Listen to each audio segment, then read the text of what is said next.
E aí essa questão do mamilo, né? As mães ficam preocupadas, eu não tenho bico, não tenho mamilo, meu bebê. Não é isso, não precisa. Esse jeito mesmo que a areola toda se configura dentro, ela se acomoda dentro da boquinha do bebê. Não é só um buraco como numa mamadeira, são vários ali, né? O alvéolo se vem com seus ductos terminando e a criança consegue fazer a extraçãozinha dela. Então assim, é muito bonito amamentar. Mas, como diz a Sâmara do Banco de Leite, né? É justo o que muito custe e o que muito vale. É verdade. Dormiu, tirou, não deixa pendurado na boca. Por hora, assim, de começo, a criança é um reflexo instintivo de sobrevivência, sugar. Mas depois vem a fase oral, que Freud explica, que é uma fase de gostoso ter algo ali. E aí a criança vai querer ficar com aquilo toda hora. E aí a arcada dentária, a cabecinha vai crescendo. E aí aquela criança que fala com uma chupeta. A gente tá aqui conversando, você tá me ouvindo, com sua língua no céu da boca. Uma chupeta nunca deixaria isso acontecer. E aí aquela musculatura que era para estar fortalecida em caso de crianças até sindrômicas, que é o sugar mais vezes, é o contrário. Ela não tá sugando, ela só tá apoiando o prazer oral ali daquela chupeta. Então a audiologia tá aqui para somar, né? Então eu vou me enfiando nos cursos, nas formações, porque eu vou muito assim, trabalhinho de formiguinha e aparecer tipo beija-flor, de pouquinho. Sejam muito bem-vindos a mais um episódio do Pedincast. Chegamos ao episódio 103. Nesse mês especial, né, que a gente está falando tanto do mês da prematuridade, do Novembro Roxo, então essa programação do Pedincast esse mês é muito especial, voltado aí para os pequenos prematuros. E hoje a gente tem um enfoque multiprofissional e eu estou muito feliz. A gente tem uma fonoaudióloga com a gente hoje. De verdade, a gente sempre fala que majoritariamente sempre vem médicos e enfermeiros e os outros profissionais sempre ficam, mas traz outros profissionais, farmacêutico, fono, né, físio. E a intenção é que a gente consiga, assim, ampliar. E o tema hoje vai ajudar muito aqueles que trabalham na neonatologia, mas a gente vai puxar um pouquinho também das aplicações para a pediatria, que é essa questão, essa vertente da fonoaudiologia hospitalar, da neonatologia à prematuridade.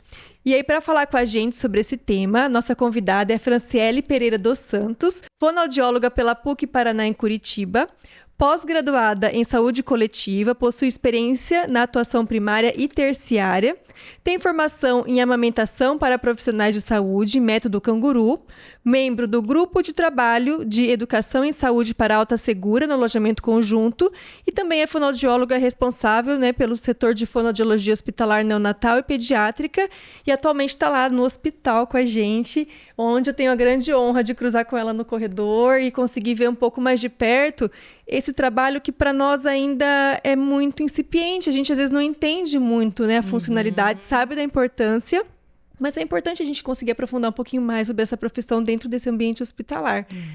Seja muito bem-vinda, viu, Fran? Obrigada. Muito bom estar aqui, poder trazer, né, desmistificar o que uma fono faz no hospital e mostrar que a gente pode somar muito para a equipe também. Obrigada pelo espaço. Eu agradeço. E assim, eu falei um pouquinho, né, da sua formação, mas se quiser contar um pouquinho da sua história, eu já adiantei para ela, acho que eu já contei em outros momentos, que eu prestei fonoaudiologia. Que legal, né? Aí eu fiquei lá entre fono e enfermagem, acabei escolhendo enfermagem, mas a fonoaudiologia, ela tem um lugarzinho no meu coração, que foi quase que eu fui para essa área aí, mas é uma área muito realmente encantadora. É sim. E é quase uma missão, assim, a gente ir para um hospital e cuidar das crianças. É muito gostoso. Esse mês eu fiz uma formação continuada em método Canguru, então estávamos de roupinha roxinha, camiseta roxinha, celebrando assim essas vidas tão pequenininhas, parecem frágeis, mas elas são tão fortes. O quanto a gente pode olhar para esses bebês, essas crianças, né? E entender, assim, que parece que são passinhos de formiguinha, mas para eles é um salto muito grande o começar a sugar, a poder ir para o peito da sua mãe, conseguir respirar sozinho. É a nossa rotina do hospital. São vitórias, né? Pequenas, grandes vitórias desses prematurinhos. Eles são... todos os meses é importante para a prematuridade, mas novembro é especial porque traz essa reflexão, né? Da importância desse mini-mundo. E qual que é a diferença, assim, Fran, pensando, né, na sua trajetória, dentro da fono, por que você escolheu o minimundo, né? Neoiped. Sim. E falar um pouquinho da especificidade da especialidade aí Neoiped dentro desse mundo da fonoaudiologia. Tá bom. Bom, eu também comecei, né, a escolher a fonoaudiologia por causa de um primo que era uma criança especial. Então, para mim, criança sempre teve alguma coisa assim, né? Esse primo tinha uma síndrome rara, bem difícil assim. E aí eu pensei na época de escolher a faculdade, falei, nossa, eu queria tanto ajudar meu primo a falar direito, a comer direito. Ele veio a falecer, então eu sempre peço assim que eu possa ser uma boa fono que eu não pude ser para ele, assim. Então, essa questão de hospital, eu vi muito esse meu primo num hospital. E aí, claro, a faculdade acontece, os estágios acontecem em todos os lugares, é encantador. Eu sou suspeita a falar, a fonoaudiologia, para mim, ela tem muitas sub-áreas, né? Mas quando eu fui para a UBS, né, passei num concurso, que eu trabalhei em São Paulo um tempão, a gente tinha muito ambulatório e muito retorno, e muita criança assim com dificuldade, não só para fala. E aí as pessoas começam a ver que a fono não trabalha só na fala. E aí eu falo com as pessoas ali da Alta Segura, que a gente vai entrar depois, que o que uma fono está fazendo aqui no hospital se meu bebê nem fala? É essa frase que eu começo. Mas essa mesma boquinha que vai falar lá na frente, hoje é essa que chora e mama, e nessas dificuldades de mamar, a gente ajuda. E também, assim, né, aquela coisa, assim, de ver o meu primo tanto no hospital sem poder comer pela boca, ele passou por, né, sonda e depois jejum e tudo mais, eu pensei, poxa vida, essa promoção de conseguir comer pela boquinha, que já vem pra pede ali, né, sai um pouquinho do anel, parece que para nós é uma coisa tão trivial, né? Tão corriqueira. Eu tô comendo simplesmente. Poxa, tem pessoas que lutam para conseguir comer pela boca. Então, essa vontade, né, de ajudar os pequenos remete um pouco a essa questão familiar. Quando eu entrei no HU, tinha essa possibilidade das UTIs adultos, da UTI pediátrica, da NEL. Tinha acabado de aposentar uma pessoa e as fonos no mercado tinham acabado por conta de curso, não estavam formando mais fonoaudiólogos na cidade, eu também sou formada fora e vim para cá. E aí então ficou assim, poxa, o coração bateu para os bebês e para as crianças, por isso que eu me enveredei ali para os pequenos, né? E aí hoje só tenho eu na maternidade para fazer essa parte de estimulação oral. Vamos separar aqui também que tem as fonos da audiologia. Sim, que fazem o teste da orelhinha. Então, a equipe de fono, ela por isso que eu digo, né? Tem sub-áreas, assim. E aí tem as fonos da orelhinha, as audiologistas. E tem as fonos, né? Das funções ali, da sucção, da estimulação oral do bebê para promover esse aleitamento, amamentação, de alguma forma. No hospital, vocês são separadas também? No hospital também. A gente tem... ficou convencionado, assim, né? Eu, como fono NEO-PED, então acaba que os pacientes ficam na NEO, vão de alta, ou alguns até migram para PED, então eu acabo indo para lá. E tem as outras fonos que elas atendem os adultos, né? O paliativo de adulto, as enfermarias de adulto. Então eu não trabalho com adulto ali no hospital. E as fonos da orelhinha, lógico, que só com os bebezinhos recém-nascidos. A gente fica separada. Alguns momentos dá pra gente fazer turno junto e é muito gostoso, porque eu quero também ter esse olhar macro. Sim. E aí eu vou com minhas colegas de trabalho atender outras pessoas, mas elas amam muito mais vir na maternidade.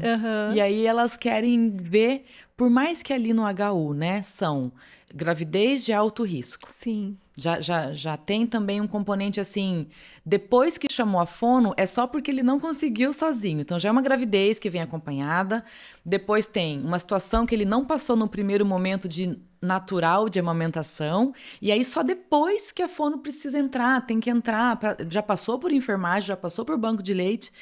Então são casos bem difíceis que chegam para fono. Quando chega para fono é porque ninguém consegue mais, né? Ninguém consegue mais, e aí é muito, muito interessante, assim, como é uma só, eu só vou realmente quando tem um pedido de consulta, assim, um pedido de parecer que a gente chama lá dentro, né? Então é muito específico eu estar lá, eu não consigo ficar fazendo ronda de demanda, digamos assim, passando de quarto em quarto, mas às vezes acaba que eu tô para ver uma mãe e aí tem outra amamentando com dificuldade, eu já olho também, eu já ajudo também. Às vezes a físio me encontra no corredor e fala, nossa, essa mãezinha tava com dificuldade, você pode orientar? Às vezes uma orientação. Essa semana mesmo tive um feedback da Física querida, Fer, lá da maternidade, falando assim, olha, aquela orientação que você deu para aquela mãe de posição, de como instiga, estimula o bebê a fazer uma abertura oral melhorada, ela já começou a mamar sem dor, já referiu que estava sem dor, quando ela passou de novo na físio da parte da tarde. Olha Então só. a gente é separada, mas a gente é unida mesmo, ao mesmo tempo. Nossa, amamentação, eu tenho 3 crianças, né? E cada criança eu tive uma experiência com aleitamento materno. E eu lembro até hoje que a minha primeira filha foi a experiência mais traumática da vida. Já a primeira, né? A primeira, porque assim, a gente vem com aquele ideal, né? Trabalho na área, tinha muito tempo de banco de leite. Não, já sei, né, como posicionar, já sei que não é pra doer. Tá, na hora que ela veio com aquela boquinha lá desesperada pra amamentar, meu Deus do céu, nossa, eu tive fissuras. E isso, minha filha tá com 13 anos, né? 13 anos atrás, a gente não tinha tantos recursos como a gente tem hoje. E eu vejo que hoje a amamentação ela é uma angústia muito grande da mulher, porque a gente não nasce pronta, né, sabendo. Sim, porque naquele momento, por mais profissional que você era dali pra trás, você é uma mãe. Exatamente. E nasceu uma mãe. Quando nasce um bebê, nasce uma mãe.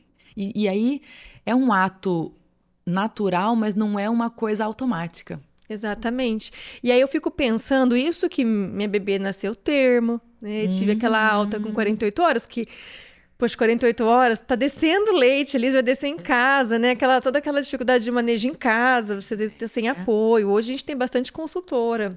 Aleitamento materno, mas antes a gente não tinha muito isso.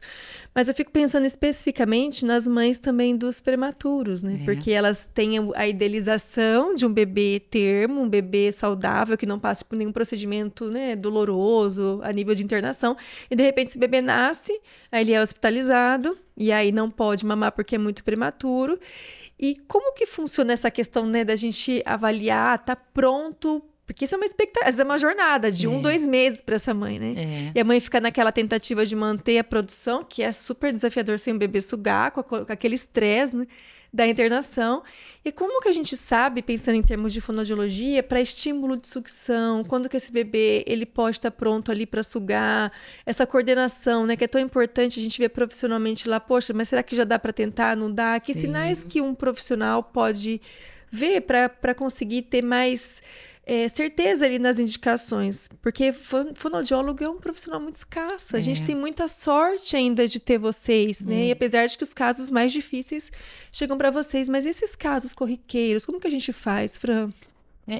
Vou voltar só um pouquinho quando essa mãe idealiza esse bebê e ela vai ter esse contato com o bebê cheio de fio. Todo monitorado. Cheio de dispositivo. Às vezes até com dispositivo assim, respiratório, ela não sabe o que ela pode fazer. E aí é muito interessante, assim, né? Imagina realmente um bebê que não estava pronto e aí aconteceu um parto prematuro, ele teve que ser hospitalizado, essa mãe teve um mínimo contato com esse bebê, já teve que ir para uma incubadora, com todos os aportes que ele precisa, e essa mãe fica ansiosa, né? Querendo dar de mamar. Sim. E acontece também mãe de gemelares, elas ficam até com medo, como é que vai ser? Vai dar leite para todo mundo, essas coisas assim. É um longo caminho, né? A gente tem até a estrutura assim, UTI, né, o Natal, aí tem os cuidados intermediários, que é o CI, né, o Natal, e aí tem a unidade canguru, que é o mais próximo de ir para casa. Mas voltando assim, né, quando é que a gente sabe que está pronto? O bebê, ele mostra prontidão oral. A gente precisa primeiro respeitar essa prematuridade como se ele estivesse sendo cuidado na incubadora dentro de uma simulação ali de ventre. E até a gente faz um tipo de manipulação desse bebê em conjunto. Já vai a físio, já vai a fono, para a gente deixar esse bebê menos estressado, mais propício ao desenvolvimento correto, para que a gente possa ter essa criança assim pronta na hora de sugar. Existem antigas estudos e materiais aí de fono que falavam entre 32 e 33 semanas. Isso já caiu por terra. A criança antes disso já consegue, o bebê antes disso já consegue mostrar prontidão oral. Ah, que legal. E aí a gente avalia o estado clínico, mas é um triângulo. O mamar significa sugar, respirar e engolir. as 3 coisas juntas ao mesmo tempo. Coordenadas. Né? Ritmadas e com a saturação bonitinha, minimamente ali ele conseguindo se regular. Então, quando que eu entendo que ele tem essa prontidão oral? Tá? Quando tá próximo dessas semanas e ela não tem um componente assim mais agravante que me impeça, neurológico, eu digo, né? Mas passando por essa barreira, então a criança tem já a capacidade de sugar. A fono já tem que entrar, mesmo que não seja com nutrição nutritiva, com peito de mãe, com o leite, né? Do banco de leite, que é uma coisa maravilhosa que nós temos também. Treinar essa sucção não nutritiva, para quando ele for para a mãe, já está pronto. Assim como esse peito da mãe ficar sendo estimulado, preparado, monitorado, para quando chegar esse bebê, esse leite ainda existir. A sugada do bebê no peito é o que também é um grande componente para essa mãe ter leite. Então, a gente consegue sim fazer uma relactação. A mãe até fica com baixa produção. Quando o bebê está pronto, a gente coloca para sugar, a gente tem sucesso em muitos casos.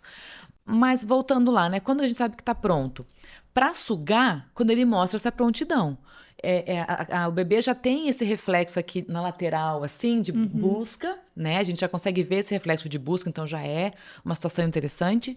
Quando que eu vejo que ele está pronto para o encaixe, uma pega perfeita. A gente também tem um ponto aqui de estimulação que ele faz a abertura, então ele tem essa condição mínima aqui cervical.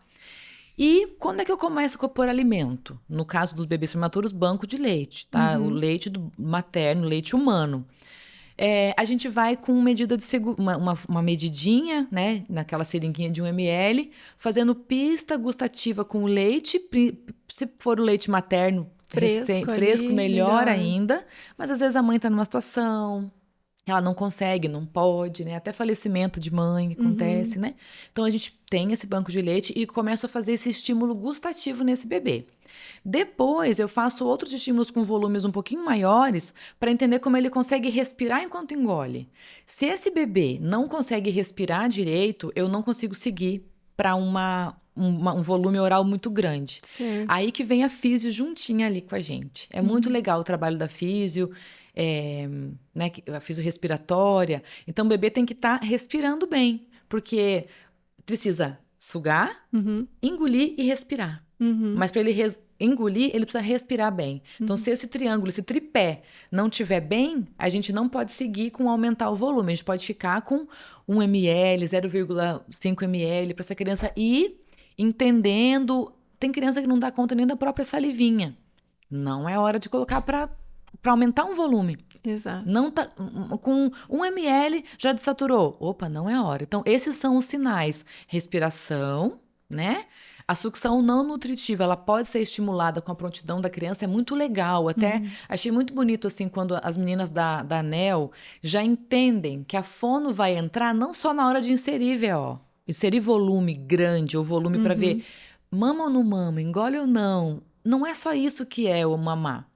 É o antes, a criança tem que estar com a musculatura pronta, com os reflexos bem desenvolvidos. Então, antes de colocar volume mesmo, já tem esse trabalho da sucção não nutritiva, que não é chupeta, não é assim indiscriminadamente, não é sobre isso, é sobre estimulação sensório oral, né, motor oral, perioral, intraoral. Faz um trabalho antes. Aí a gente vai vendo quanto de volume essa criança dá conta.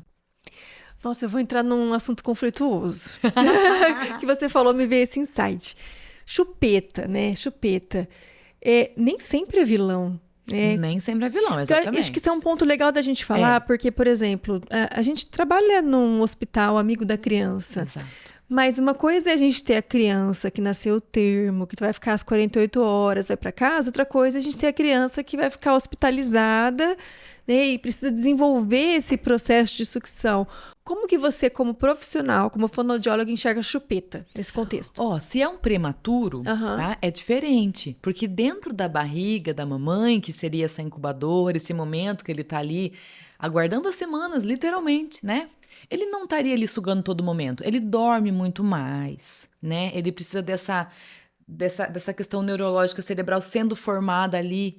Então, não é um caso assim só porque saiu da barriga e demonstra sinais que tem que sugar, que vai sugar. Existem bebês que no ultrassom já estão com o dedinho na boca. Eu acho que assim, natureza é tão linda, já fez até... Opa, vou te ensinar como é que é. Pra quando você sair da barriga, você já sabe que é isso que você tem que fazer quando encontrar algo, né?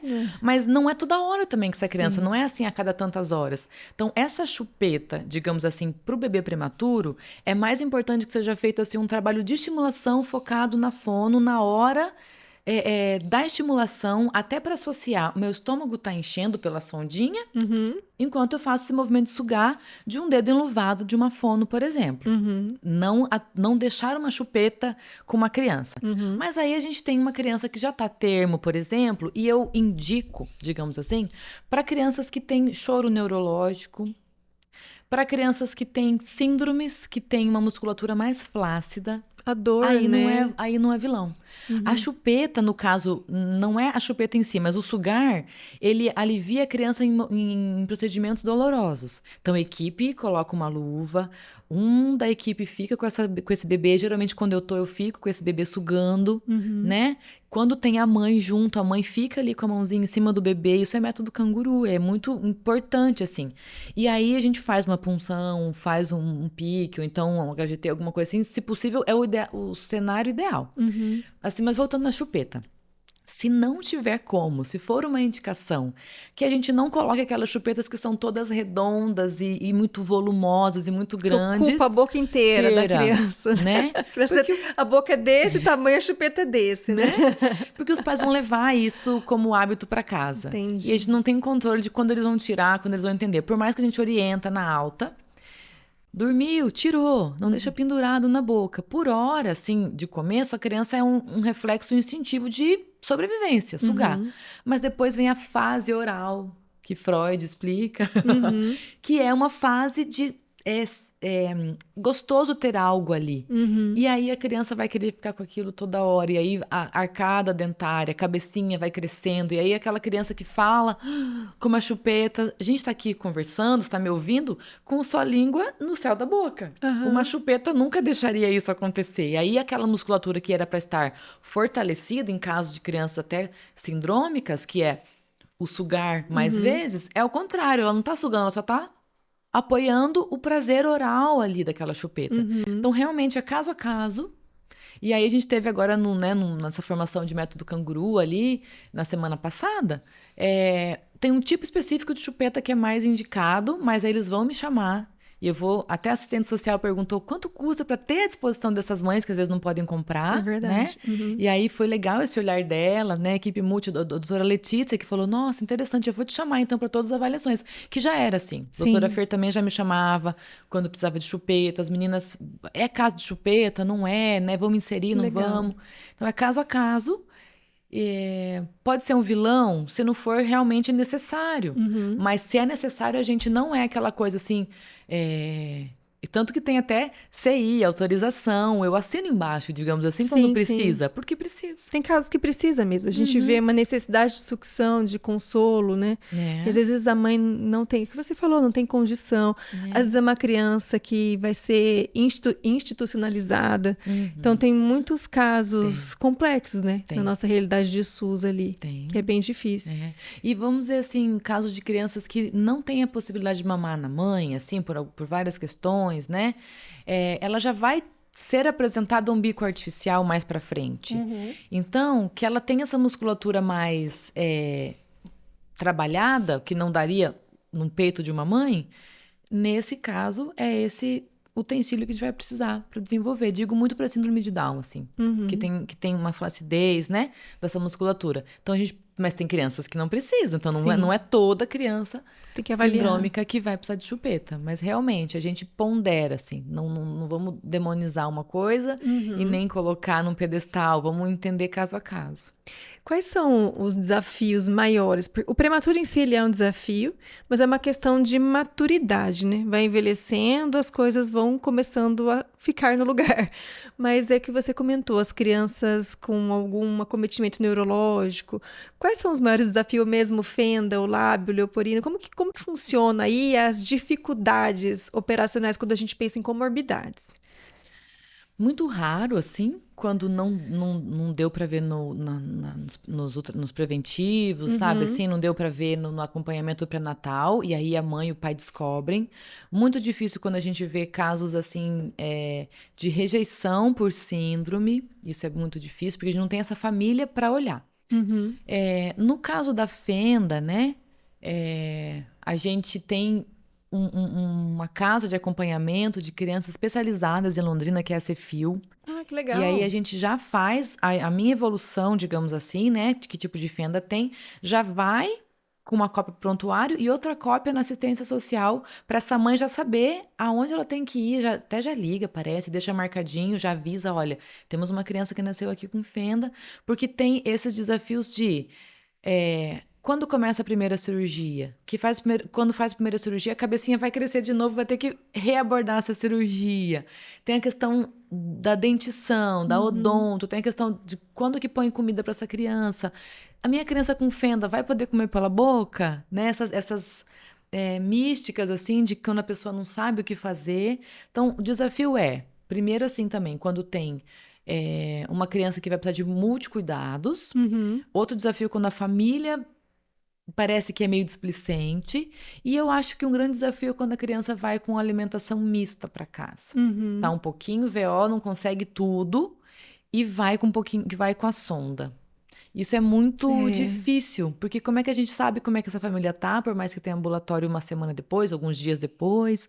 A fono não tem ambulatório, a medicina e a enfermagem e a física pegam na mão essa criança. Sim.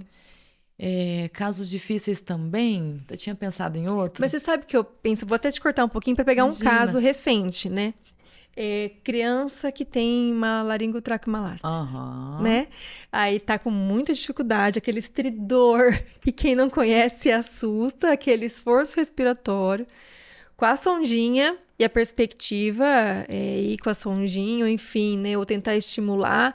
É um caso super desafiador, que aí você pensa, nossa, será que cabe um estímulo via oral com tamanho esforço? A criança chora, o esforço é enorme, o estridor é enorme. Como que articula essa questão de, vamos estimular via oral, não vamos estimular via oral, melhor ficar com sonda, melhor... Como que funciona aí? Essa, né, laringotraqueomalácia, ela tem também esse componente do crescimento, né, do corpinho da criança e ter uma melhora um pouquinho, assim. Então, a gente conseguir falar para essa família o quanto por enquanto, o quanto ela não vai ficar abandonada e tem um segmento. E eu estava lembrando do outro desafio e dificuldade, a recusa grande da gastrostomia para algumas crianças. Ah, é verdade. Porque às vezes é o que precisa fazer naquele momento. E aí as mães ficam morrendo de medo.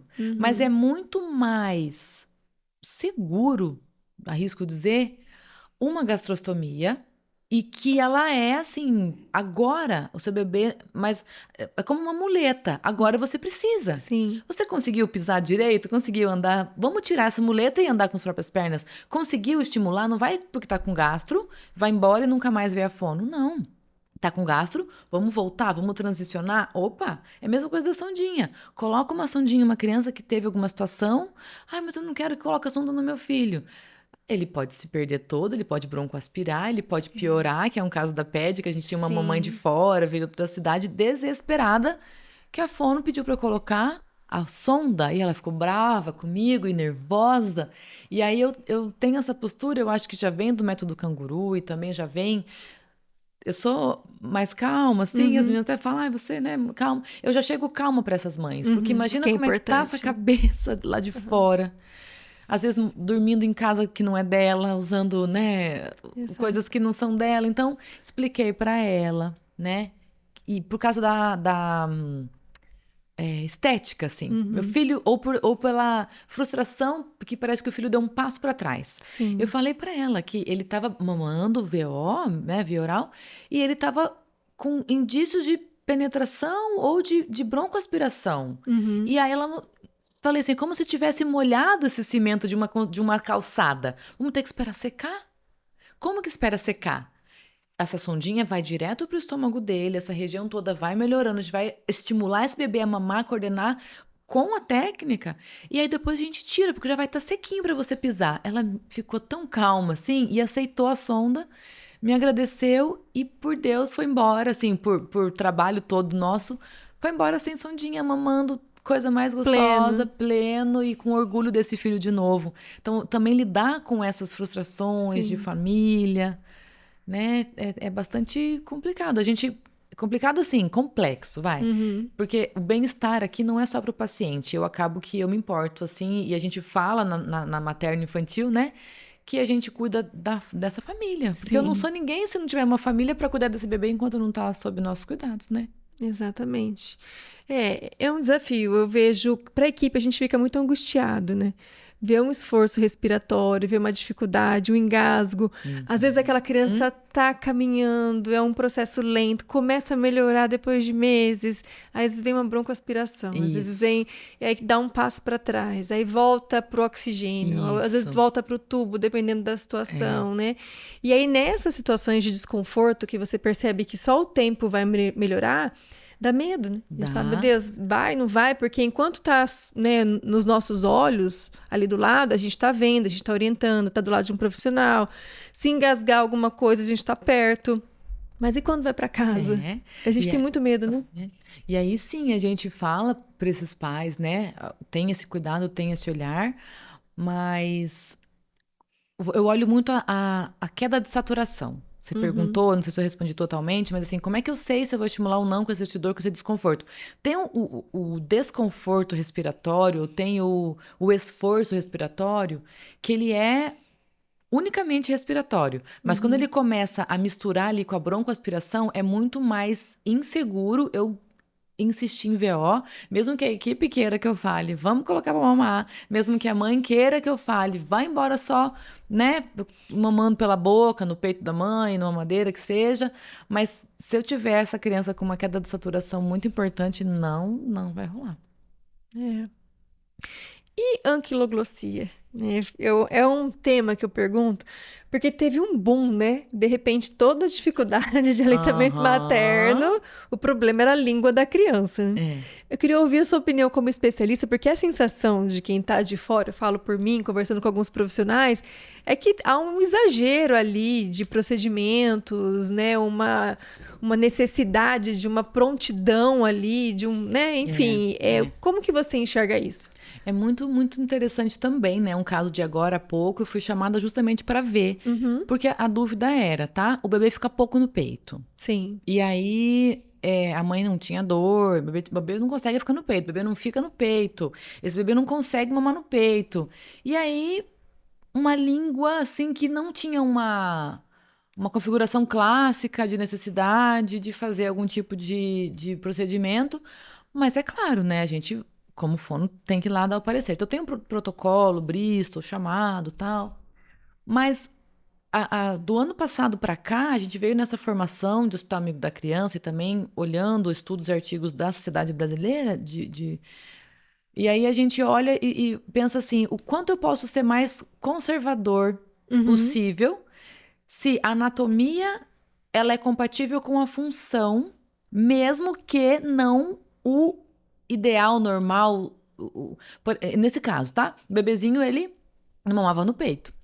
Mas quando a gente fez o teste dele de sucção, deglutição, na técnica do finger feeding, né, da translactação adaptada, alguma coisa assim, ele fazia todo o movimento de canolamento de língua, conseguia pegar todo o volume, fazer lá todo o movimento, né, a propulsão desse leitinho, não se engasgou, tudo certo. Então era essa questão do encaixe nesse peito dessa mãe. E aí, ele era um prematuro, por mais que ele era grandão, era essa sonolência dele, era um volume baixo de leite dessa mãe. Quando a gente colocou um volume maior de leite, o neném quase que acordou e falou, opa, agora vale a pena eu sugar. E aí tem essa questão de a gente trabalhar junto com o banco de leite, com a medicina, olha como é que tá. As meninas da enfermagem ficam incentivando, mas ele não precisava. Ou seja, tá? Eu coloquei, né, nesse prontuário assim, não tem necessidade de intervenção, né, de fenectomia, porque a função de sucção nutritiva tá mantida. Então, qual que é a minha versão? Conservadora. Quanto menos eu tiver que mexer com essa criança, um cortezinho, por mínimo que pareça que seja, né? Mas tá realmente atrapalhando a função dela de sugar, engolir, respirar? né? É um esforço um pouco maior que temos que fazer nesse peito dessa mãe, nesse encaixe, nessa pega. Esse bebê não precisava. Então, realmente, parece que achava que era o corte mágico que resolvia. Mas Virou era outra uma história de um coisa. corte mágico, né? Meu terceiro filho, se você olhasse ele chorando com a linguinha, era clássica de um livro que indicaria o procedimento, sabe? Mas eu vou te falar que foi o filho que melhor amamentou. Assim, foi o Tá mais tranquilo, foi o que mais pegou. Mas se você olhasse assim, profissionalmente, falava, nossa, não, a língua tá presa aí, vamos soltar isso daí, sabe? Mas a sensação que dá é que às vezes é um imediatismo, né, do profissional, ou uma ansiedade de... Porque a amamentação precisa de paciência, né? E não é um encontro só que a gente vai resolver, às vezes, aquela pega. Não. E aí eu vi muito, acho que até também vi alguns opiniões de alguns especialistas que falavam sobre o assunto, no exagero mesmo do diagnóstico ou da própria intervenção. Né? E aquelas crianças com aquelas línguas para fora, assim. Gente. Tá estranho. Tá estranho. Nunca dentro da tua calma. Né? É claro, assim, quando o bebê ele mama no peito, o peito ele não fica como um bico artificial de borracha. Ele é adaptado dentro da cavidade, né, na cavidade oral da criança. Então, ele não tem que sugar só o mamilo da mãe. Ele tem que sugar toda a areola. E aí, anatomicamente, se encaixa ali. E o golpe de língua que ele tem que fazer, né? É mais assim. E toda uma pressão intraoral que ele tem que fazer e tudo mais. Pode ser que lá na frente isso se dissolva, essa linguinha tal, né, melhore. Mas pode ser que lá na frente ele tenha dificuldade em fazer algum outro tipo de movimento que na mamada não atrapalhou. Então, às vezes, lamber. Aí ele não consegue. Às vezes é muito raro, mas fazer a letra L. Muito raro. Tem que estar muito, essa língua, né? Muito assim, com freio.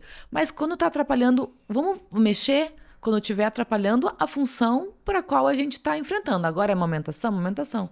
Ah, mas ele vai falar lá na frente. Bom, a gente vai entender, porque é muita coisa para um bebê. Ele tá, quando faz, né, frenectomia, ele fica mais amuadinho, perde um pouquinho de peso. E se não é necessário, é melhor ser conservador mesmo. E o meu filho, eu até fiquei preocupada com isso. Falei assim, meu Deus, será que vai ter algum problema de fala? E hoje ele tá com 4 aninhos, né? Fala super bem. Fala super bem. Mas se você olhasse, assim, um livro e olhasse ele, né, com a boquinha aberta, chorando ali, você via exatamente, parecia que precisaria de alguma intervenção. Então, é interessante a gente ouvir a opinião, né, de um fonoaudiólogo para conseguir realmente... pensar na individualização, né? Cada caso é um caso. Resolver o problema na hora que ele aparecer. Sim. E que a amamentação é muito mais um jogo de paciência, adaptação do posicionamento, aquele mamilo, né? O tipo daquele mamilo, a segurança da mãe para amamentar.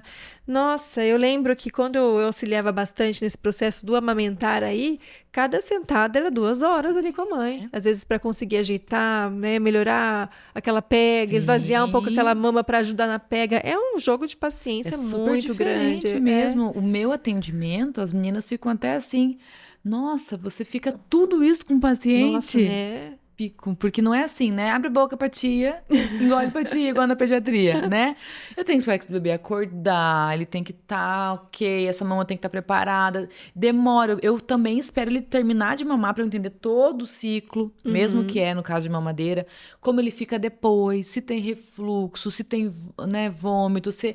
Tudo é o antes, monitora durante, monitora depois, vê como ele sai dali, porque eu brinco que eu sou como um beija-flor, eu vou, faço aquela avaliação, falo com as meninas, a equipe multi, e eu não fico na próxima mamada. Entendi. Nem da noite, nem da madrugada, nem da manhã. Às vezes eu não consigo no outro dia passar lá, eu tô no outro prédio. Então eu preciso estar do começo, meio e fim para eu ver tudo o que aconteceu, para eu ficar tranquila e passar tranquilidade para as meninas que vão acompanhar, e aí a gente consegue trabalhar juntas mesmo já não estando todas as vezes lá, porque é pouca profissional, digamos assim, poucas pessoas para fazer isso. Então, assim, poxa, a gente já instrui de um jeito bem robusto ali. E aí, essa questão do mamilo, né? As mães ficam preocupadas. Eu não tenho bico, não tenho mamilo, meu bebê. Não é isso, não precisa. Esse jeito mesmo que a areola toda se configura dentro, ela se acomoda dentro da boquinha do bebê. Não é só um buraco, como na mamadeira, são vários ali, né? Alvéolos que vêm com seus ductos terminando e a criança consegue fazer a extraçãozinha dela. Então, assim, é muito, muito bonito amamentar. Mas, como diz a Sâmara do Banco de Leite, né? É justo o que muito custe e o que muito vale. É verdade, é verdade. Né? E na pediatria, assim, tem essa parte da NEL, muita coisa focada. Eu não sei, talvez a maior demanda seja essa questão, né, da prontidão, da sucção, do estabelecimento do aleitamento materno, se vai dar, se não vai dar. Quando a gente migra para a pediatria, os problemas, imagino que possam ser esses também, mas também tem outros, né? O que você identifica, assim, de maior demanda para a fonoaudiologia? Também a alimentação. E aí já entra a consistência de diferença, né? Então, existem várias coisas. Tem crianças, por exemplo, que voltam para PED porque não aceitam nada pela boca, né? Não aceitam nada, não querem mais mamar. Uma hipersensibilidade intraoral, mamava, mas parou. Então tem que olhar o que está acontecendo com essa criança, fazer estratégia de quê? Como é maiorzinho, eu já posso trabalhar mais com temperatura, com sabor, com textura. Se ainda não tem introdução alimentar, né? A gente fica nessa questão da temperatura e de algumas coisas de sabor, até trocando os tipos de fórmula, se a mãe tiver na fórmula, o leite, né? Não posso mexer muito com textura. Mas depois que tem a introdução alimentar, ou então a reintrodução alimentar, de criança que ficou hospitalizada e tal, aí já começa a ser gostoso. Assim, gostoso de novo, quando a gente também chama agora nutrição junto com a gente. E aí, claro, né? O HU também vem de novo ali como um suporte até para crianças e pré-adolescentes que tentaram, por exemplo, o autoextermínio. E aí, ou então tomaram alguma coisa de produto de limpeza. E então são esses casos de voltar a comer pela boca, né? Sim. Eu lembro de uma adolescente que estava lá, ela tinha, né, tentado autoextermínio e as meninas têm esse índice de não sucesso, né, maior do que os meninos. Então ela chegou muito difícil pra gente, não conseguia falar, não conseguia comer. A fono no hospital, pelo menos na nossa parte, a gente não vai focar na fala. Vai focar nela sair dali comendo. Automaticamente eu vou trabalhar com ela para comer, conversa, fala e estimula. Então dessa menina eu precisei fazer as duas coisas, né? E aí a gente começou a pensar com ela o que ela gostaria de comer dentro da consistência segura. Então, eu não fui sugestionando coisas que eu não sabia se era segura. Eu comecei a falar, você gosta de tal coisa? O que você acha que tem aqui? Ela cheirando, era primeiro assim, polenta, mingau, coisas pastosas, são as mais seguras. Imagina que eu tenho aqui um copo d'água e um copo de gel. Se os dois verterem água... E o gel, ele tem um tempo. Então, a gente começa com a consistência segura, né? De pastosa. E aí, ela sentiu o cheirinho e ela conseguiu falar um pouquinho do jeito dela, né? Polenta. E eu perguntei pra mãe se ela gostava. Porque não adianta eu querer que ela coma uma coisa que ela não gosta. E eu perguntei pra mãe antes, tal, né? E ela falou que sim, ela fazia em casa. Foi muito legal, porque ela sentiu o cheiro. Já mostrou essa prontidão, né? Claro que tinha feito uma investigação toda da parte anatômica e tudo mais. E aí, ela... comeu um pouquinho, e ela quis mais, ela quis mais, ela quis tudo, e ela quis mais do que a porção que eu levei. Que legal.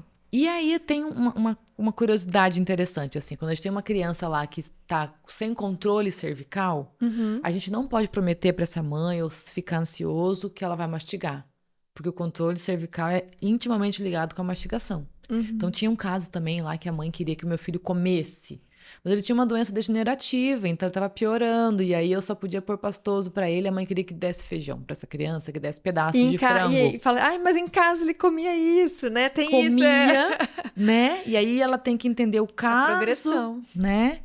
E aí expliquei para ela, eu mostro o que acontece, assim. Elas acabam que ficam assim do nosso lado, porque não querem botar o filho em risco. E aí eu lembro muito dessa menina, até desse outro menininho também, que foi comendo pela boca, tirou sondinha. E essa menina era muito engraçada, ela tinha acho que uns 14. E aí ela gostava muito de dar oi pra gente fazendo assim, ó. Fazendo bico e fazendo paz e amor. Eu falei, gente, tá ótimo. Você tá fazendo bico? Tá tudo certo com essa parte oral dela aí. A fono já vai pra outra análise. Tá tudo lindo.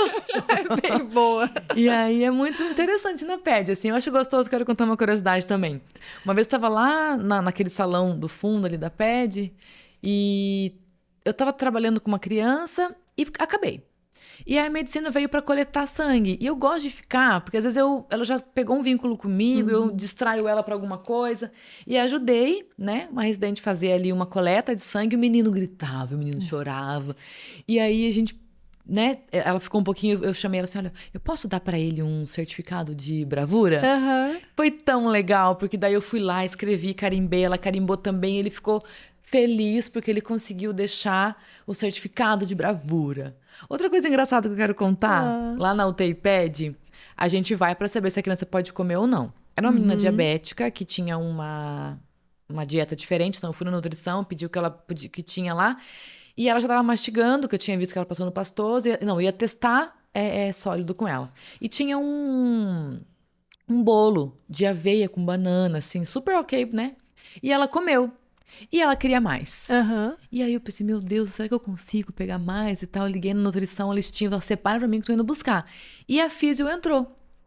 E ela ficou lá fazendo físio e tal. Quando ela me viu voltar com um pedaço de bolo, não quero mais fazer, eu quero ela. Ela queria comer comigo. As físios tiram sarro. Ai, as crianças ali da PED não querem fazer físio, mas querem comer com a fono. Interessante essa questão de você falar, né, da estabelecimento da alimentação. Eu acho que fono e nutrição deve ser muito próximo, né? Ou a impressão minha? Não é não. A gente evolui a consistência que pode, né? E aí elas que vão, a medicina, a nutrição e enfermagem que vai avaliar o momento do saque da sonda. Certo. Porque a fono fala assim, consegue VO? Consegue. Mas existem, assim, meta nutricional, existe algum outro tipo de desmame que eles precisam fazer, né? Então, é muito assim, a gente precisa entender as dietas, as consistências, os sabores, às vezes não tem isso, mas tem aquilo, olha, ele não gostou disso. O que tem nessa consistência? É bem também personalizado, a pediatria ali tem uma nutri só, para PED, então ela conhece caso a caso. É bem unido mesmo. Até porque precisa de tantas adaptações, nutrição, a criança já é naturalmente tão seletiva, né? E conseguir fazer as adaptações, aí junto à comorbidade. Eu lembro de um caso, já faz um tempo, de uma criança, ela devia ter uns 6, 7 anos, e ela não comia por nada. E a gente achava que podia ser algum problema de deglutição, né? E eu lembro daí, nessa época, chama a fono, faz a avaliação para descartar que não era esse problema. E descartou. Ela não tinha nenhum problema relacionado à deglutição. E aí, no fim, eu lembro que fechou um diagnóstico psiquiátrico para ela. Tão pequena, mas a dificuldade de alimentação dela não tinha nada a ver. Era relação com a comida. Exatamente. Era um outro problema que, por sinal, começou muito jovem, né? Para a faixa etária ali. Mas isso é muito forte. Tá com dificuldade, estamos com receio. Esse acionamento para fono, para dar aquele aval, falar, não, consegue. E aí o que você falou, para ver se realmente vai ter o aporte calórico suficiente. Se ela consegue o suficiente para não depender de uma nutrição enteral, né? Ou parenteral, consegue. Mas é a segurança dessa coordenação. A gente sempre fica com muito receio nessa parte da coordenação. Que é o medo de ter algum acometimento pulmonar aí, né? Associado. É isso mesmo, porque realmente o comer ou mamar, ele tem que ter esse pilar da respiração bem estabelecido e bem seguro. Então, eu entendo super esse medo, porque também é um medo nosso que a gente tem que mandar para casa de forma segura. Não só se está comendo, mas também não está broncoaspirando. E é um suporte profissional que a gente tem dentro do hospital. O duro é não ter segmento posterior, né? Vocês têm algum tipo de ambulatório de retorno para alguns casos mais graves? Não, né? Não, a gente às vezes consegue fazer assim, aproveita que tá voltando para medicina e eles me avisam, você vai estar aqui, ou então até fazem no dia que eu tô, né? Olha, na medicina fica mais tempo, tal, então vai vir para fazer outras checagens. Você pode vir também e ver se dá para tirar essa sondinha nesse momento, que a criança geralmente é isso, vai de sonda e volta, né? E aí lá eu já vou com o material preparado, ofereço VO, vejo mamando nesse peito, e aí quando dá a gente tenta se unir, digamos assim, para eu estar junto nessa alta da medicina, mas não que a fono tenha um ambulatório estabelecido, não tem, porque não tem muitas pessoas formadas em fono. Gente, vamos fazer fono. Vamos fazer fono. Vamos e aí tá fono. Tudo indicando e se moldando e tecendo aí pro curso de fono na UEL. É verdade, tá mesmo. Eu ouvi sobre isso. Tô animadíssima. Vai ser muito legal. Vai ser um ganho super importante, assim. Porque a gente vai ter também a graduação dentro do hospital. Exatamente. Né? Para auxiliar aí nesse processo. E na atenção primária, a gente também não tem, na equipe do NASF, quando fala, acho que não tem também fono, Eu acho que não, eu sei que tem na Policlínica. Policlínica SUS, né? SUS, tem no Cismepar, para alguns casos, nem para bem específicos, é bem pouco mesmo. Aqui, eu já vi uma criança, em alguns momentos, usando aquele taping, né, que fala. Isso usa bastante para as crianças, pensando na funcionalidade aí de alimentação, coordenação, enfim. A gente coloca bastante isso para físio no hospital, assim. Certo. Eu vejo que a físio já está bem mais estabelecida, anos, né, de casa, assim, e tal. Então, existe sim no consultório, a gente pode ter ganhos muito legais, né? Tem essas bandagens todas, o taping todo. A gente acaba fazendo mais, assim, o muscular simples e próprio para os pais conseguirem fazer em casa depois. É o básico bem feito. Porque é o perfil de pacientes. Entendi. O básico bem feito dentro, assim, o que eu posso fazer? A minha melhor versão é fazer o melhor que eu posso com os recursos que eu tenho. Certo. Quais são os recursos que eu tenho? Às vezes não é um taping lá na minha casa, às vezes não é alguém para pôr, né, total. Se a físio tá lá, que elas ficam de plantão 24 horas, e aí elas têm que remodelar, têm que ensinar essa mãe, aí a gente percebia, assim, naturalmente, organicamente, que a físio acaba colocando em algumas crianças. A fono não entra por justamente assim, a gente não conseguir olhar essa criança no segmento dela. Então, faz esse básico bem feito dentro dos recursos que eu tenho. A minha musculatura. Às vezes eu tenho essa indicação de chupeta. Às vezes eu tenho exercício, né, de motricidade oral para fazer enquanto eu passo de novo. Porque eu consigo entender que dá para sustentar em casa. Entendi. E às vezes eu vejo vocês usarem a chuquinha vazia, às vezes o dedo. Tem diferença de objetivo quando você escolhe uma coisa ou outra? Como que funciona isso? Tem. Vou voltar só assim numa coisa que é o copinho, né? Copinho. O copinho. A gente tenta não apresentar precocemente, ou digamos assim, de saída, bicos artificiais. Então, quando eu faço uma estimulação do dedo, é uma avaliação que eu consigo ver estrutura e função. Certo. Se eu tô numa chuquinha vazia, eu já sei que essa criança vai ser chuquinha mesmo. Então, eu já apresento para ela. E muito com criança que tem dificuldade em aceitar a alimentação, assim. Então, a criança não pega por nada, quase como esse caso psiquiátrico aqui. A chuquinha é uma coisa facilitada para a criança. Ela fica, infelizmente, de forma mais passiva na forma dela se alimentar. Então, assim, vai ser uma luta no peito dessa mãe. Às vezes a mãe já não tem mais leite, essa criança não está aceitando nada, então vamos facilitar para essa criança. O ideal seria que ela conseguisse extrair, mexer com muitos mais músculos do que de uma mamadeira. Mas ela não consegue, ela não quer, ela tem alguma coisa ali. Então, nós vamos ter que ir para esse bico artificial. E aí, não tô com segurança de colocar volume de uma vez, eu primeiro, ou ela não aceita, né? Tem uma hipersensibilidade intraoral. Opa, então vamos começar com o utensílio ali, né? Claro que eu faço inspeção com o dedo para entender como é que tá tudo mais, beleza. Vou só com essa parte da chuquinha para ela poder entender essa dinâmica. Depois eu coloco, mas não dou com todo o volume, só com um pouquinho do volume. Eu coloco só 5 ml para entender como é que essa criança faz essa coordenação toda. Depois eu coloco 10, depois vai aumentando, até que essa criança consiga, no caso da mamadeira, já apresentar do bico, porque ela já treinou e vai ser assim a alimentação dela em casa. Entendi. É desafiador, né? Acho que é desafiador também, porque eu não sei em termos de... que você falou que é o básico bem feito, né? Aquilo que a mãe às vezes consegue estimular em casa, porque estão falando às vezes que é uma criança que tem uma comorbidade. Exato. Né? Uma condição crônica mais complexa, então a mãe ela vai ter que replicar isso ali. E teria pensando em hospital, não sei, algum equipamento, algum insumo mais tecnológico que possa ajudar vocês, que seria algo que seria aplicável mais frequentemente ou não? É a questão mais ali do beira-leito, do trabalho mecânico de observação? Olha...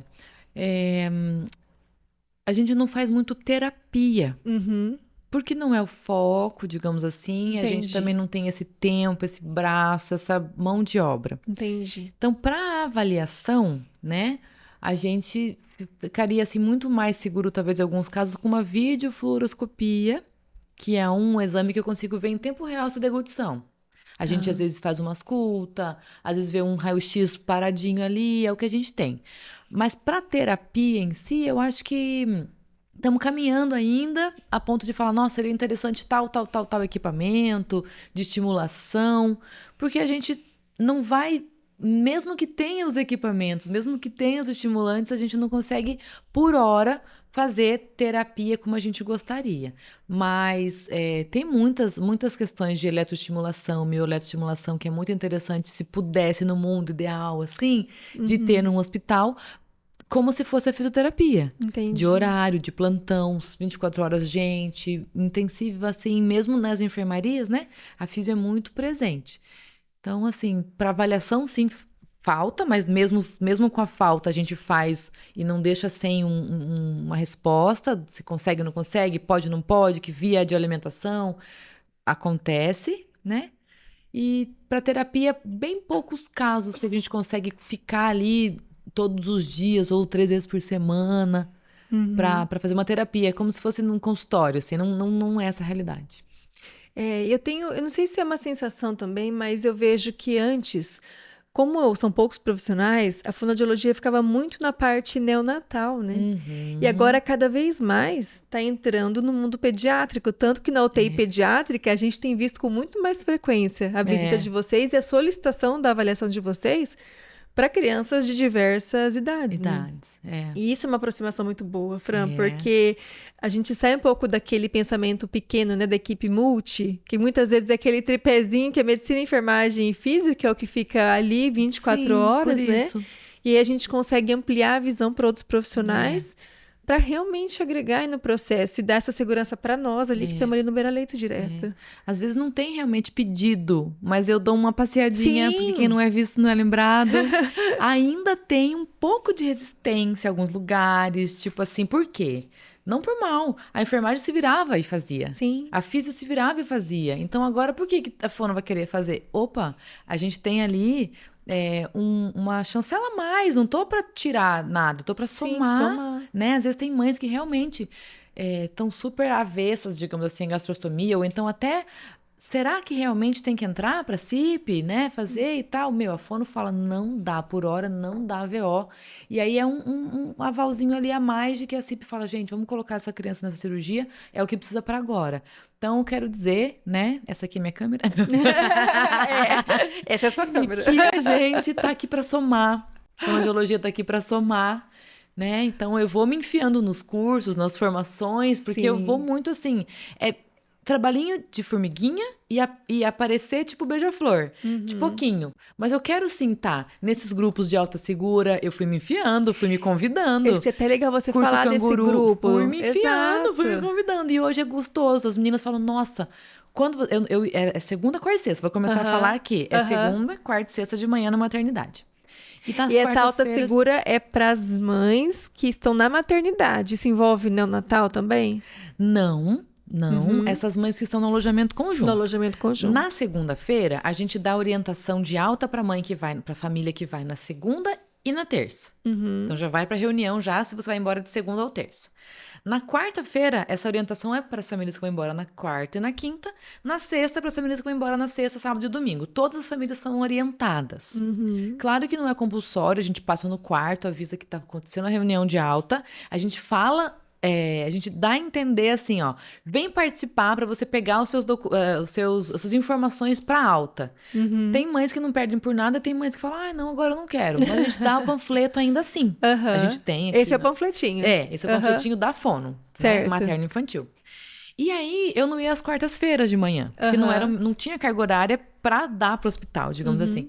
E as meninas falavam, Fran, quando você não vem na quarta, parece que as dúvidas aparecem mais, as mães têm mais coisa que a gente fica assim, E aí, por essa questão da equipe multi dali, né, dessa equipe que dá orientação, eu falei, poxa vida, né, tem muitas mães que podem ir com não tanta orientação. Por isso que eu falo, é quase que amor à profissão mesmo, assim, de eu tirar espaço de outras coisas. Eu falei, não, eu vou pro HU. Eu vou pra lá, porque vai ser importante. E, logicamente, estando lá, eu já atendo os casos lá, que eu tô lá e tudo bem. Mas essa reunião, então, ela acontece com uma equipe muito legal de enfermeira obstetrícia, enfermeira de banco de leite, farmacêutica, falar sobre métodos contraceptivos, assadura de criança, cólicas, nutricionista, muito legal, Nutri falando sobre essa alimentação materna para não ter uma infecção alimentar, intoxicação, perdão, alimentar, alimentos que não pode comer, porque senão não vai fechar minha cesárea, meus pontinhos, tira esses mitos. Ai, cerveja preta aumenta o leite ou não? Para falar desses mitos, que é mito, não pode, né? Cafeína e tal. Vem também assistente social, falando dos direitos da criança, né? E dos pais. Tudo isso em uma única reunião. Manobra de desengasgo. Muito legal. Tudo isso numa reunião de 1 hora. A gente faz uma rodadinha assim, quando a gente tem a salinha multi. Certo. Mas quando a gente tem espaço, calor, a gente vai pro solário. Aí a gente pode ficar mais. E aí, é muito gostoso quando os pais estão juntos, e os pais interagem, os homens, assim, né? É muito legal. Aí pode ir também quem tá acompanhando no momento, né? Sim. É a avó, é a tia, né? É muito gostoso, assim, é um momento muito legal. Eu acabo falando com alguns cuidados da orelhinha, limpeza dessa orelhinha, posição de amamentar, deitado, na questão de otite, o uso do cotonete, né, que não pode. Para que serve o cotonete Kids Baby, então?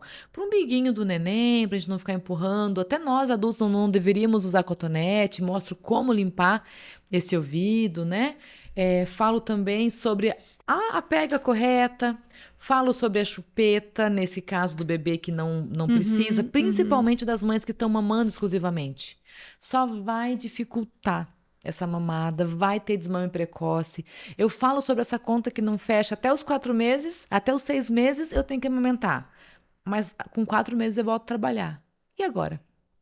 O copinho, né? Sim. O copinho, o uso do direito do intervalo para mamada que a empresa é obrigada a dar por lei. Então a gente fala sobre esses assuntos, falar com o bebê, né? Ele vai aprender a falar com essa mãe, olhando essa boca, entendendo essa prosódia. Nos 4 primeiros meses é rico para a criança absorver. Antes de soltar os balbucios, ou vai soltando ao mesmo tempo, isso já é linguagem, né? Isso já é fala. Essa mesma boquinha que hoje só tá ali, né? Mamando, chorando, que eu brinco com elas, né? Tá se comunicando. Perceber se essa criança não fica tanto com a boquinha aberta. Outra questão polêmica é as adenoides, né? Se tira, não tira carne esponjosa, esse nome, né? O que eu faço com isso, né? Quando o bebê nasce, olha que lindo, assim. Vamos voltar também num parto normal. Tem um queixinho um pouquinho mais para trás, essa, né, uma falsa retrognatia, mas é fisiológica. Imagina que esse bebê tem que passar por um canal vaginal e ele não pode parar ali, então esse queixinho, ele é feito mais para trás. E aí, então, a amamentação faz com que esse queixinho venha para o lugar correto. E aí, já é fisiológico, então isso é uma curiosidade, digamos assim. Depois, por que o mamilo é um pouco mais escuro? O bebê também não enxerga assim que ele nasce. Então, é uma pista visual. E essa boca dessa mãe, desse pai, é também essa pista, né? Então, nesses períodos, assim, a criança está numa explosão de aprendizado e de poda neural ao mesmo tempo, que a gente tem que estimular muito esse bebê. Então, assim, se eu coloco uma chupeta nessa criança agora, ela vai perder esses músculos que vão atrapalhar na fala, que vão atrapalhar até na introdução alimentar. Não vai estar preparada, tão propriamente quanto uma criança do peito, para comer. E é uma coisa que puxa outra, que puxa outra, que puxa outra. Então, essa orientação de alta, né? Fala com seu bebê. Lembrei, né? Voltando, adenoide. A criança já nasce com essa proteção. Não tem vacina, não tem anticorpos, né? Muito bem ainda formados e tal. Então, assim, essa carninha esponjosa, essa parte é uma barreira física que ela tende a murchar porque não usa. E a cabeça também cresce. Então, proporcionalmente, olhando aqui um narizinho, você olha para um bebê, às vezes até aparece. Mas se a cabeça vai crescer, proporcionalmente ela vai diminuir. Porque proporcionalmente ela ficou menor. E ao mesmo tempo ela parece uma uvinha passa, ela vai ficando murchinha. Então, também não é aquela coisa de indicar, eu olho meu bebê aqui, eu vejo uma estrutura. Não é isso, de que eu tenho que tirar. Se o bebê tá respirando pelo nariz, consegue mamar e respirar, até uma narininha só é suficiente para o bebê. Tá mamando por aqui, o peito da mãe tá aqui. Só uma narininha é suficiente para ele conseguir respirar e engolir. Então, essa questão da carninha esponjosa também não é aquela coisa, vamos tirar. Não é assim também não. Isso é bom porque traz um pouco de paz pros pais, né? Traz paz, porque a hora que vai pra casa é cada opinião, né? Que, pelo amor de Deus, eles já vão blindados, já vão com conhecimento. E eu fico pensando nessas reuniões de alta, né? Talvez seria tão legal. Claro que a gente não tem fonoaudióloga suficiente. Mas eu penso nas altas da terapia intensiva pediátrica, por exemplo. Criança com a gastrostomia, com tráqueo. Nossa, eu vou anotar pra fazer um folder sobre isso. Às vezes seria não consigo bem legal, falar, mas sabe? eu consigo colocar material. Nossa, porque aí, por exemplo, a gente distribui para essas situações, né? O controle, que você comentou até do controle cervical, essa questão da prontidão e de ter o controle cervical.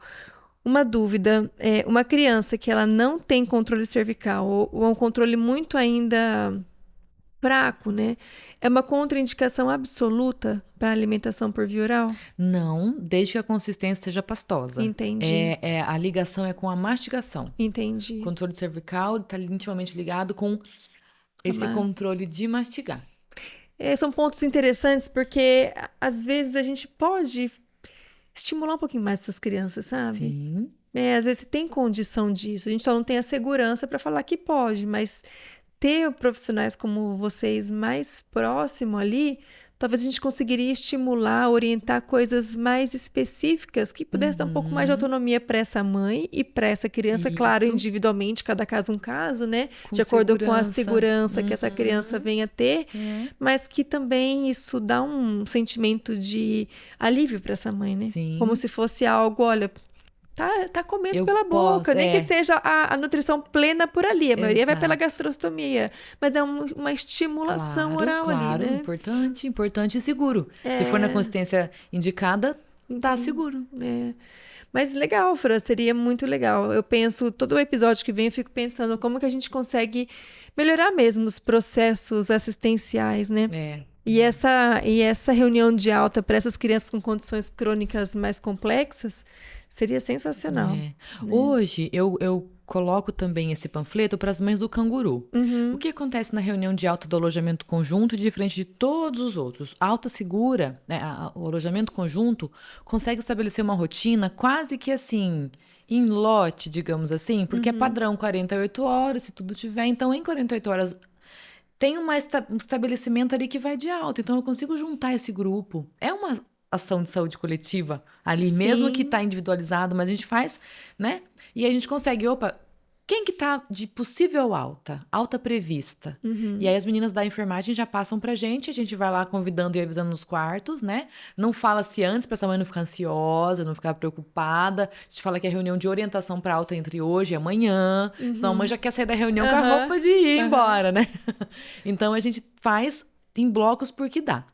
No canguru, a cada hora um vai embora. Na UTI, na UCI, cada um vai uma hora embora. Não tem um grupo, né? Não existe um grupo, isso mesmo. E aí, o que eu consigo fazer? O mais próximo do alojamento conjunto é o canguru, que já não está monitorado, que está para algumas questões mais assim, treinando como seria em casa. A gente meio que tá vendo essa família para orientar, em casa repete isso, não faz isso. Então eu consigo dar esse mesmo panfleto das mães da alta do alojamento conjunto para as mães do canguru. Mas as mães de UTI... Mas a gente pode aproveitar também. Para os bebês que internam por algum motivo, mas é um bebê que está indo rígido para casa, é algo que dá para a gente otimizar também. Nessa formação da semana passada, eu tive, né, com a galera, assim, da maternidade, e dei um para cada um das meninas e falei, meninas, da UTI, né, da UCI, até do PSO, enfim, eu ali... Falei, meninas, o que vocês acham que aqui é compatível com as mamães de vocês, com as famílias de vocês? E o que falta aqui? Porque daí eu vou fazer uma versão UTI, UCI. Muito né? legal. A gente vai fazer essa versão, sim. E canguru, inclusive. Hoje o canguru recebe o mesmo. Mas tem coisinhas ali que pode ser que não seja o mesmo, né? Questão... Enfim, outras questões de ganho de peso, observação do peso, né? Um pouco mais... detalhada ali, específica, essa questão né? do peso, né? Do bebê... que tá já é baixo peso por prematuridade, né? Olha, abriu minha cabeça para muitas vertentes. Na realidade, eu fico tendo ideias. Eu fico, vamos montar uma alta segura aí. Não dá para ser um grupo, é o que você falou mesmo. Mas vamos montar mas, um assim, material. Pensar no material que você pudesse, tá indo de alta? Peraí, tem um checklist aqui para você. Exato. Leve esse folder aqui, né? Ótimo. Ainda na UTI pediátrica, desde a época da pandemia, a gente tem tido o retorno ambulatorial das crianças. E isso tem sido bem legal, sabe? A experiência, porque... Eu vou dar um exemplo muito clássico que a gente usa bastante, que são as crianças da atresia de esôfago, que é uma coisa que o Arnildo acompanha já há muitos anos. Então, ele pegou muitas crianças ali recém-nascidas e hoje tem crianças com 5, 6 anos e que está retornando. E aí, muitas com dificuldade de deglutição, por estenose. E tem essa questão, né? E é muito interessante, assim, nesse retorno ambulatorial, né? Sei lá, de alguma criança específica poder juntar um pouquinho esse olhar da fono, otimizar algumas coisas, porque são crianças que não necessariamente vão ter condições de um acompanhamento profissional tão especializado, né? Tão semanal, né? Tão consistente. Então, se a gente puder, né, otimizar essa vinda, às vezes essa mãe tem outras crianças também, né? São várias realidades. Muito legal. Estou à disposição. Fran, eu só tenho a agradecer essa conversa. Acho que realmente a gente tem que dar voz para mais profissionais, para a gente sair da nossa casinha ali, né, do nosso tripé e conseguir enxergar e vislumbrar que, olha, aqui é o momento de fazer um pedido de consulta, aqui precisa de um olhar diferenciado e que a gente não deixe passar essas crianças que realmente precisam desse olhar ali de vocês mais específico. E eu tenho certeza que abre também para outros ambientes, né? A gente conhece o nosso, já sabe que é um profissional escasso, mas quando a gente vai para a realidade da nossa audiência, o Brasil ele é muito diversificado, né? Então a gente tem muitas realidades ali que realmente não vai ter, por mais que seja um hospital ali, mas não tem o aporte do profissional de fono, né? Sempre tentar procurar, às vezes tem alguém, algum núcleo que tem uma fono que às vezes não te atenda, mas até uma orientação já é uma luz, né? Exatamente. Então, buscar mesmo, assim, a gente tá aqui, como eu digo de novo, né? Parece que tão isolada, mas acessível ao mesmo tempo, porque é raro ter, escasso ter. Então, a gente sabe disso e quando procura uma fono, a gente vai com o maior amor e carinho, porque a gente sabe que ou é a gente, digamos assim, que tem esse olhar, que estudou para isso, que se formou para isso. Então, essa confiança vai sendo construída, porque é novo, quase que nova uma profissão da fonoaudiologia, e também é hospitalar, assim, né? Então, roda muito bem, digamos assim, do jeito que dá, mas não é o ideal. O ideal é ter cada profissional somando com o seu pedacinho para a gente poder dar o melhor tratamento possível para o paciente, para sua família. Exatamente. E onde as pessoas podem te encontrar? Né? Já deixa... porque dúvidas surgem e as dúvidas vão ser específicas, né? E não serei eu que conseguirei responder. Sim. Então, assim, nessa questão materno-infantil de disfagia ou promoção de amamentação, alimentação, no HU, ou então eu vou nas casas, eu faço atendimento domiciliar, né? O meu Instagram eu falo de outras situações, um pouquinho de fonoaudiologia, eu tenho uma situação de história de vida também que fui hospitalizada por muitos anos e muito tempo, então eu quero contar sobre, e o depois, e o agora? Como é que a gente vive, né? Talvez as mães que têm os filhos especiais e tal, como é que a gente vive, né, com uma dificuldade, uma deficiência? Eu falo um pouco sobre isso, né, essas superações e resiliências, mas eu deixo o meu contato, deixo o meu Instagram, podem pegar meu Instagram, @Franciele Pereira, LY no final. Eu vou colocar na descrição. Tá bom, combinado. Fran, muito obrigada, viu, pela disponibilidade, pelo carinho, por estar próximo, com certeza vou recorrer mais. Ótimo, né? Um olhar diferenciado ali para a equipe, eu acho que realmente a gente precisa cada vez mais trazer vocês para perto, porque quem ganha realmente ali são as crianças, né? Mais segurança para a criança e para a família, para a Alta Segura principalmente. Isso mesmo. Obrigada mais uma vez. Obrigada, viu? Adorei. Muito obrigada. E, gente, compartilha, curte, encaminha. Você que trabalha no hospital, tá precisando mudar, pensar, né, num aporte multiprofissional mais amplo. tem essas especificidades, tem ideias. Compartilha esses episódios porque sempre tem um insight. A gente sai daqui com um insight de melhoria do processo de trabalho. Com certeza hoje já saí com várias. É verdade, né? Já tenho coisa anotada já tenho também. coisa aqui que vão ajudar com certeza as crianças, que no fim vai ajudar lá a ponta assistencial. Essa é a questão, ajudar. Ajudar, né? Isso mesmo. Obrigada, Fran. De nada. Até a